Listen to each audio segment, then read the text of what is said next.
we have for this is the parallel session B1, and we have our speaker, our distinguished presenter, Dr. Ania Lian.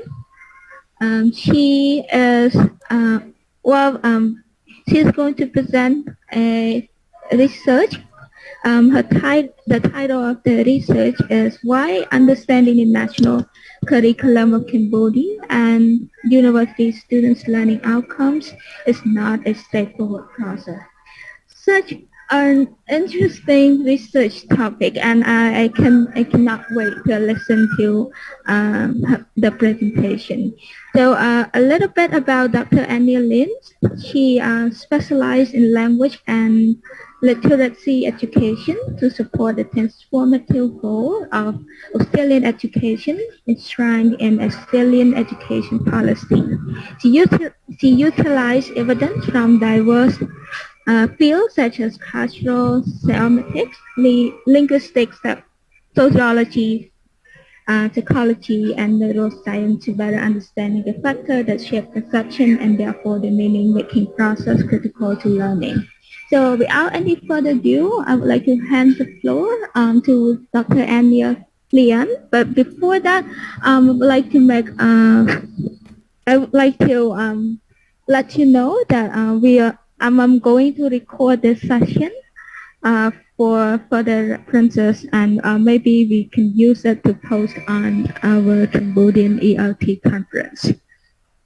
Dr. Ania, are you okay with the recording? Absolutely. Right, thank you. That's perfect.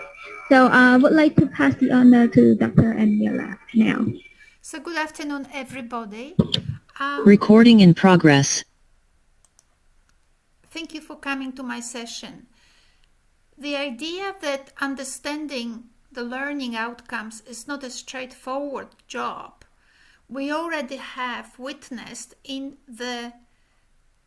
the keynote session that just finished. So the speaker spoke a lot about what it means to support critical thinking of students. And then we had so many questions afterwards. And the reason why the questions came up, it's because understanding the concept of how to facilitate critical thinking is not a straightforward process, right? It requires a little bit of work. So throughout our conference today, we had a few speakers, which I was really happy to see, mentioned these higher order thinking skills.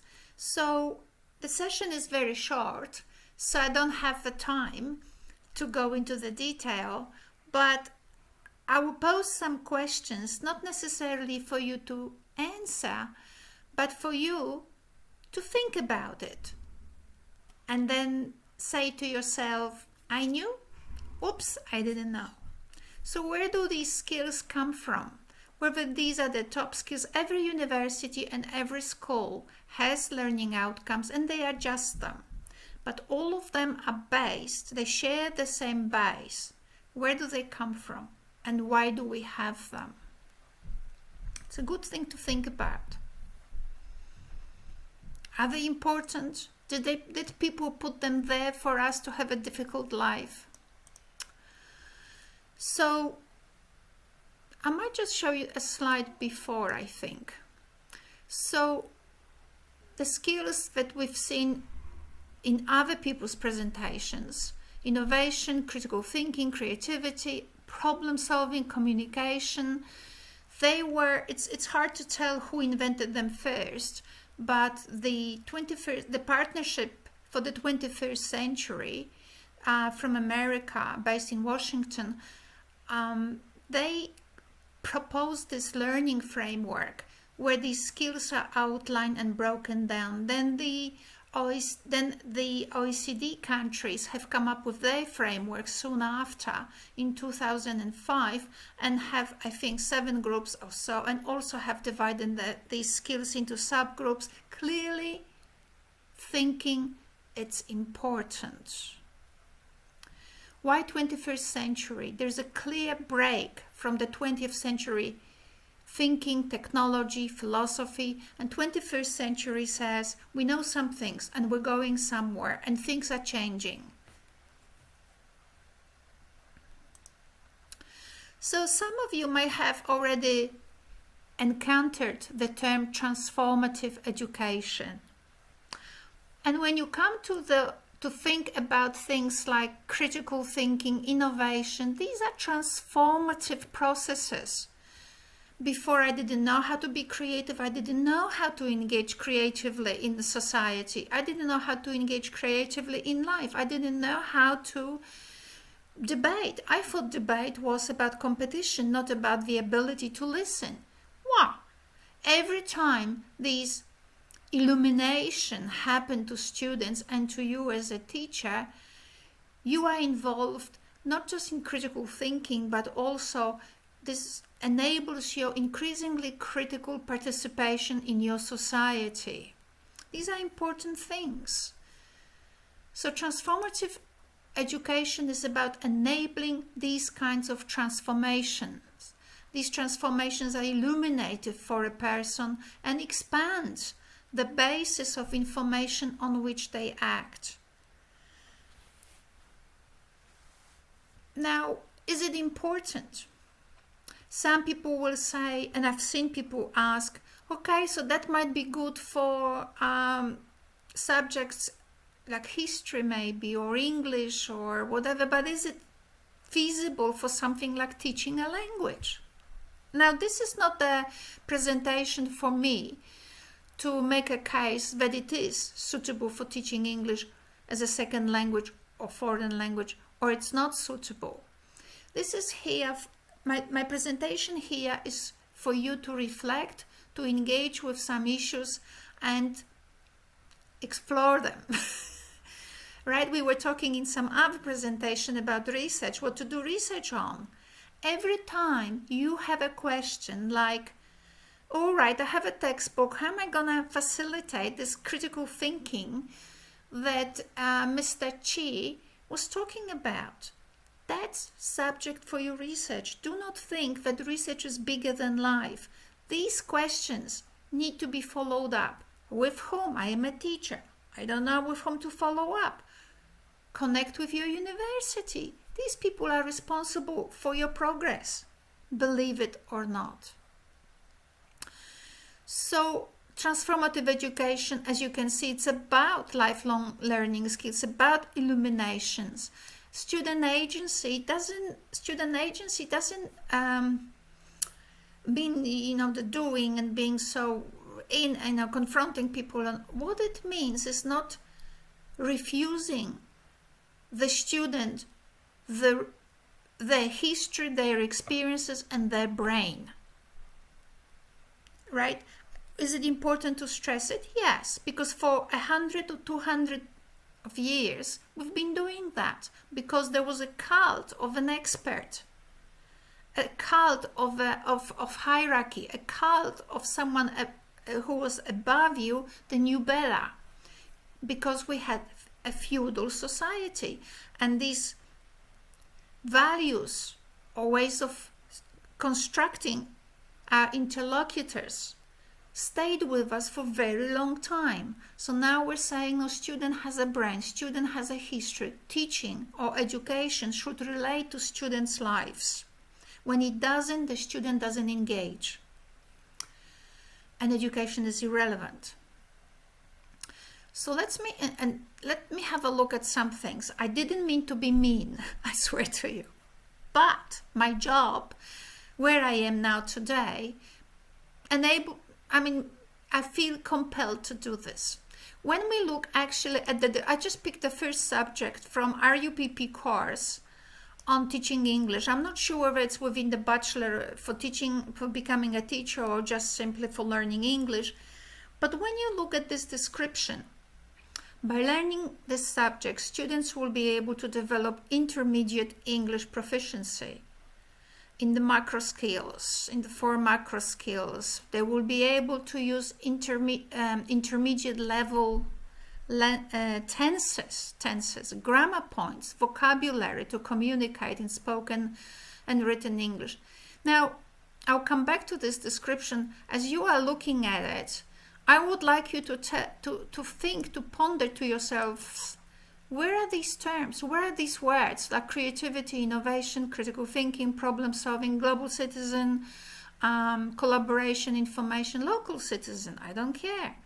But an aware citizen, socially and personally aware citizen, socially and personally, where are these things? They're not here. That's interesting. I've underlined them here on the left. You can see the description of this subject is still kind of feels like the 60s, not even 70s. It's kind of let's say it's the 1970s, but it is not the 21st century description of a course.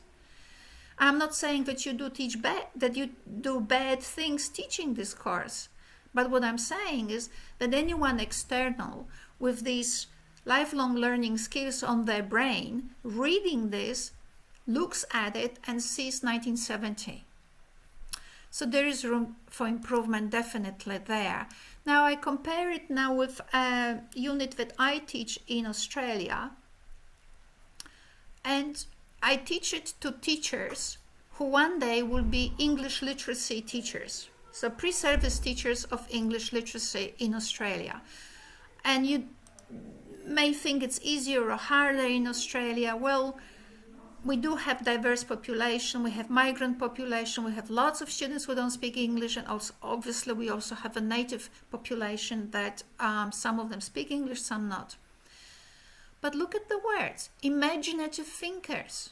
So I'm thinking of students in schools as imaginative thinkers and readers, imaginative readers, globally aware citizens, capable and confident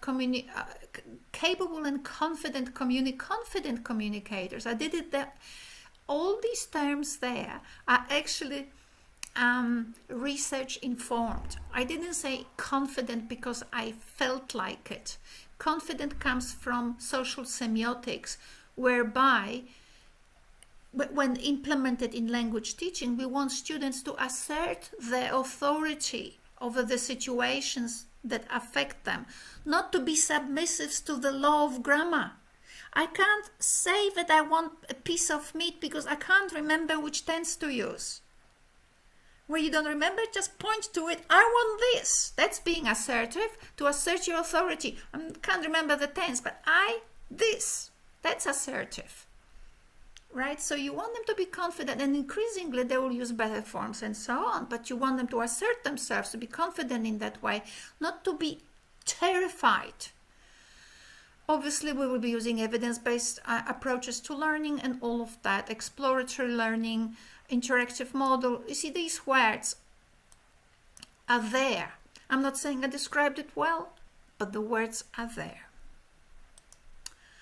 So you can say, so that was about university. You can say, well, we're behind. Well, you're not behind, because I actually work with people from RUPP, and they came to Australia to learn how to integrate higher order thinking skills into university curricula. So I know you're not behind. But this is your national curriculum. So you've got these knowledge, skills, attitude, values, self-study, research, critical thinking, all these things. Now, I asked one day my colleague who didn't come here to the presentation today, she couldn't make it, but I asked her, why do you think,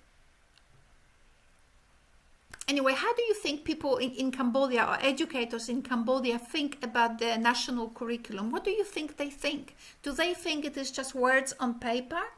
Or do they actually engage in reflection on what these words mean? If you don't mind noticing that, I'll just make it bigger a little bit. I'll just delete this for a second. We don't need that now. You can see that there is a circle, and there are circles inside of the big circle. Well, it's for a reason, because some values, some goals, some understandings encompassing all other understandings. So you have a personal, family, and society development. You're not learning English just for yourself, because what would that mean? You're learning English to improve yourself, but you are part of a society. So you will not improve unless it is done for your goodness and for the goodness of your family, for the goodness of your friends, and for the goodness of your local and broader society, right? So this is just that's how it is. So sometimes we think, oh, it's just for me. It is not for me, because the society judges you all the time. Everyone's eyes are on you. So that's why we are not confident sometimes using English. But then we judge you and we think, why are you so terrified of grammar? Why don't you just point to meet and say, I meet this one? Right? So I want you to look at this. I don't have the time today I just wanted you to see this relationship between the blue and the full citizen in the middle. Full citizen. It doesn't mean a grammar knower. Here we have a vocabulary and grammar knower who uses things confidently. He is a full citizen. So let's have a look how the Cambodian curriculum looks like. It wants learning experiences that engender lifelong learning capacity and values such as humanization, localization, regionalization, and universalization. Don't kill. Universalization, localization, this food is good for us, or I don't know, but local values, human values, regional values, universal values. You don't learn English for yourself, you learn English in the society. Therefore, we present students as situated. Our students are part of the broader context. Their minds are shaped by the society. If you want them to expand, transform, you need to transform their social context as well.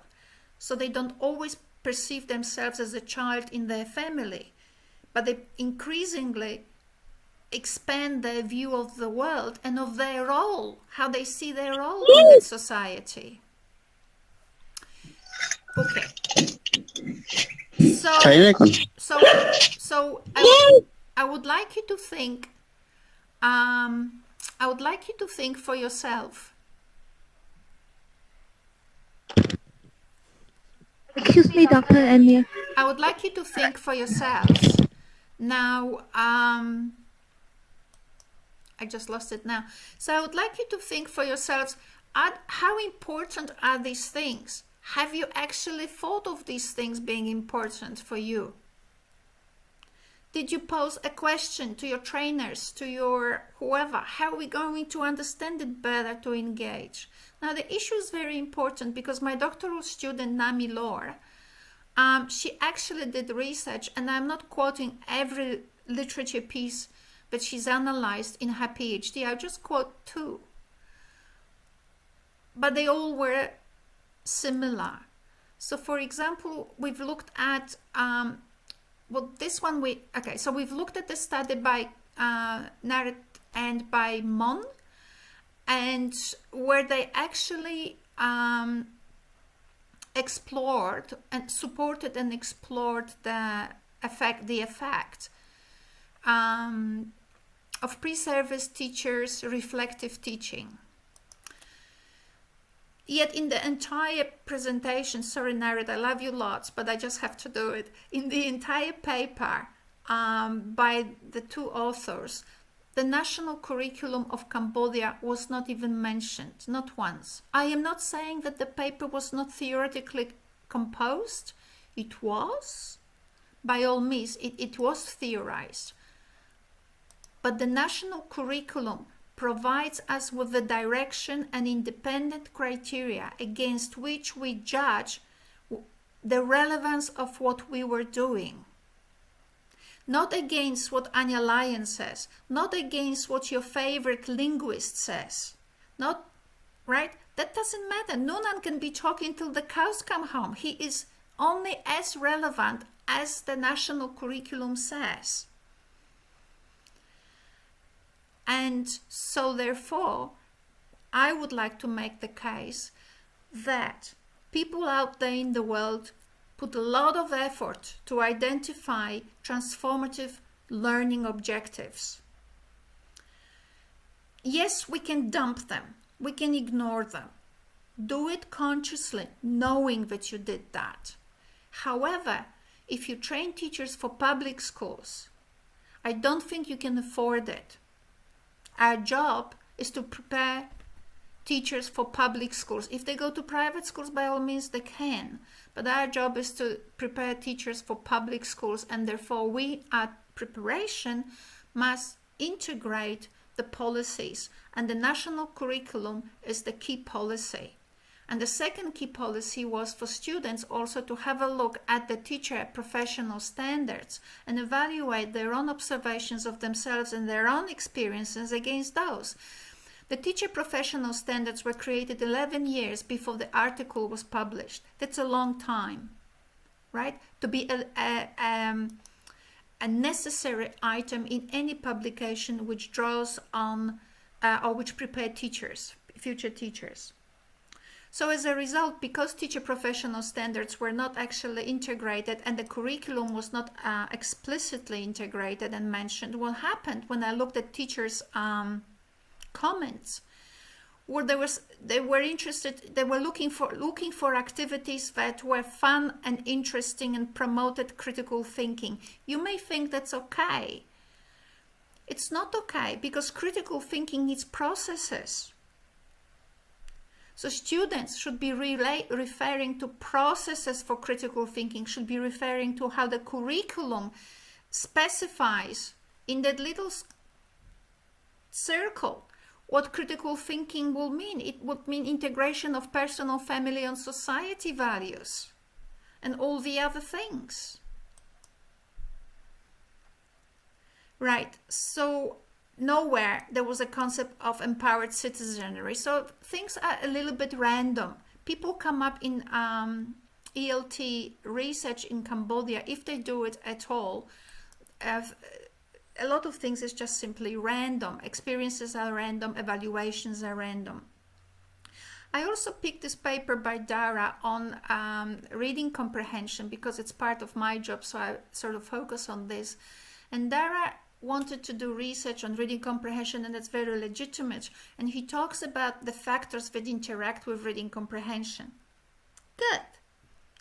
He never defined, he or she, I think it's he never defined what reading is.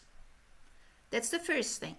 And the second thing is he never defined what reading is from the perspective of the national curriculum of Cambodia. The curriculum tells you you can't read without actually having this broader perspective on personal, family, and social values. You cannot do that without concerns with fraternity, integrity. What else is that? You need to look at these and explore to yourself how relevant these things are to the concept of reading. What is reading? It wasn't there. My job today is not to talk to you about what reading is, because it may take one slide, but may take me longer. But the curriculum, national curriculum, integrates these transformative learning transformative objectives, educational objectives. Think about it, what reading is by including these transformative objectives. So I looked at Nami's thesis. This is just the first part of her research. And what we did here, we looked at senior stakeholders, where anybody other than people teaching in school, right? So when we looked at that, and this arrow, what it does say, when stakeholders spoke about research, they addressed only researchers. They never spoke about teachers. When senior stakeholders, which is the policy people, the Department of Education people, lecturers, whoever is in the system other than teachers in schools and principals. So the senior stakeholders, when they talked about teaching, they were addressing MOIs, they were addressing lecturers. Oh, they were also telling schools what to do. but they never ever said a thing. They never commented on their own personal research in this area, nor also how to actually do professional training. We were interested in senior schools, just to clarify. And then when it came to community engagement, obviously researchers had no idea, made no comments, referred on, they basically said it's just a job of schools. Community engagement is the job of schools. Well, that's one way to get rid of the problem. At schools, what the schools did say, schools said that the community engagement is the job of MOIs. I think that the ministry is just like the bin. Wherever you don't know what to do, whenever you don't know what to do or whatever, you just say, the ministry has to do it. So when it came to research, doing research in schools, you can see that schools basically didn't address anyone other than just, there were no comments about research. Teachers are not doing any research. I'm not saying teachers should be doing research, just be careful. I'm saying teachers should be involved in research, but they said nothing other than they would like researchers from university to engage with them. And I think they're right on the money, right? At this very moment, schools are alone. So what we're seeing here, that there is not much dialogue happening between schools and research. Researchers understand that research is important, but really course unit and pedagogy are not of their interest. If they refer to schools, they're just basically to offload the job. And when it comes to schools basically think that the job of everything, fixing anything, is the ministry, which means that schools do not see English language teacher trainers as interlocutors, someone you turn to for help. That's very different than in Australia, right? If you have a problem, you go to university. Here, no, you just solve it yourself, or you ask for NGO, or you pray. So what we noticed basically that there was a very confounding, very confronting absence of ELT research in schools.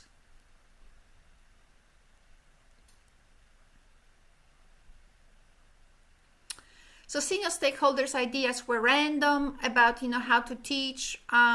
English should be taught in schools mainly to support discipline, teacher trainers basically. So English should be taught mainly to support discipline-specific language like physics, biology. Yeah, but there was no reference to any policies. It was just an idea. They went to a conference, heard it, passed it on to Nami, who was interviewing people. No references to a big picture. So the quota, we should have more primary teachers. Right, but what is the problem? And am I part of the problem? Not me myself, but the researchers.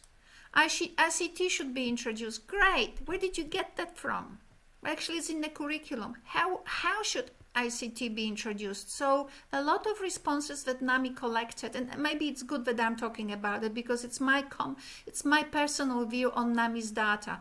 A lot of responses collected by NAMI basically were just throwaway lines. Not all of them, but many. Just do some ICT. Good for you. Or student-centeredness should be there. I heard that word. Excuse me, Dr. Ania. You can have 2 to 3 more minutes. So it's my last slide, basically. It is true that decades of political turmoil have had an impact on Cambodia. Social capital, which is basically how we organize ourselves as a discipline, as a group, as stakeholders. We investigated that, and we said we demonstrated in the thesis and also in the paper that we've written and submitted for publication that basically social capital in the ELT discipline in Cambodia is missing. ELT stakeholders community in Cambodia is disjointed and lacks a vision. Researchers do their own thing. Teachers are absolutely isolated. They do their own unstressed thing and look to NGOs for help. NGOs have no idea about policies. Policy writers write their policies, Maybe just as well they earn money from that, but that's where it starts and stops. So we have problems. So this is the last sentence. So when examining stakeholders' vision of education, it was also demonstrated that all these problems were not because of a top-down management style. This is what often is blamed. Oh, Moise is telling us what to do. Moise sometimes tells you what to do because just to fill the gaps. I'm not saying they do things right all the time, but they also act from the position of fear. But basically what struck me, what struck me is that EFL and teacher trainers research community in English in Cambodia has abdicated its leadership role in the field altogether. And that's a finding. There are no papers integrating the curriculum. There are no papers trying to understand the transformative nature of these objectives. There are no papers that indicate collaboration between university, NIE, and schools. There's a huge hole, and it seems to me everybody's doing their own thing and not working together. Consequently, there will be impact on children. Thank you.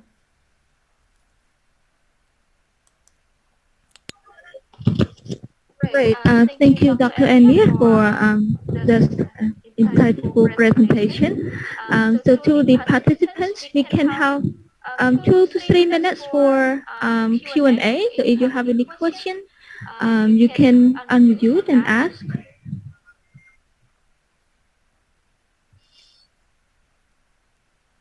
If you have any question to Dr. Ania, you can unmute and ask the question right away.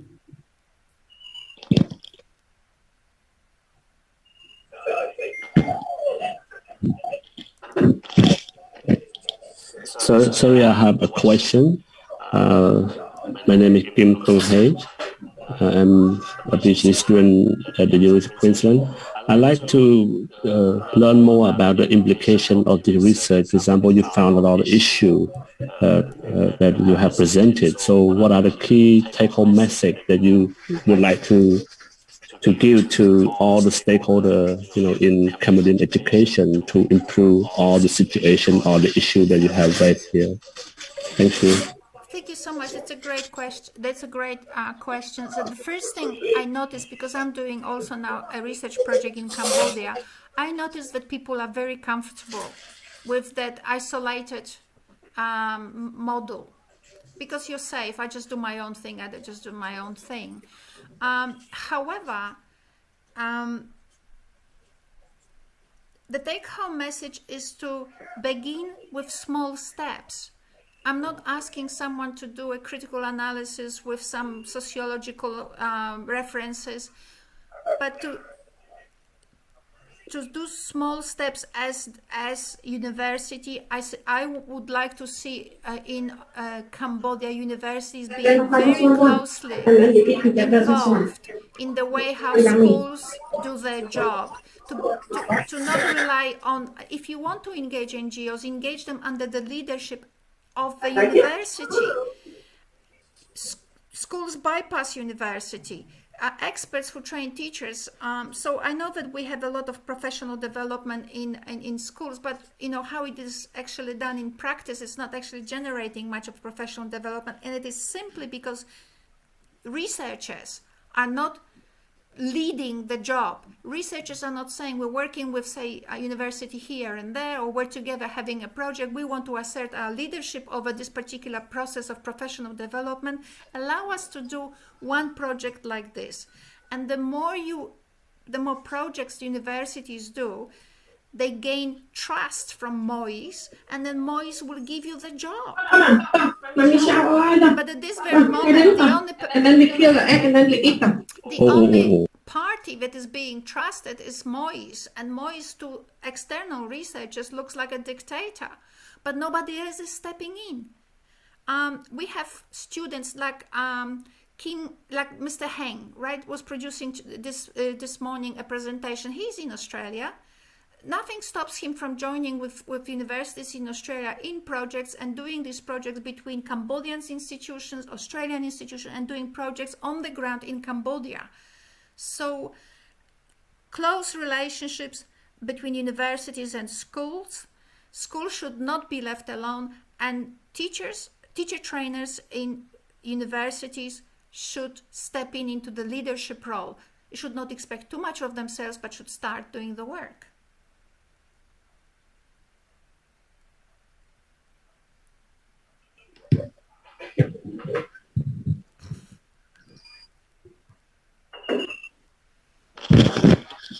Yes, so thank you for the question and the answer from Dr. Ania. Thank you so much for. Well, so what I noticed from your presentation, Dr. Wanda, I appreciate how you study into the national curriculum of Cambodia and also mention one of the subjects from RUPP from the Institute of Foreign Language. That is the core English, but we also have other courses in our curriculum that from Dr. Janet comment in the chat box. So all the courses in the curriculum are supportive to one another, like to achieve that full citizenship, as in your presentation, Dr. Ania. Right. So to our participant and to Dr. Ania.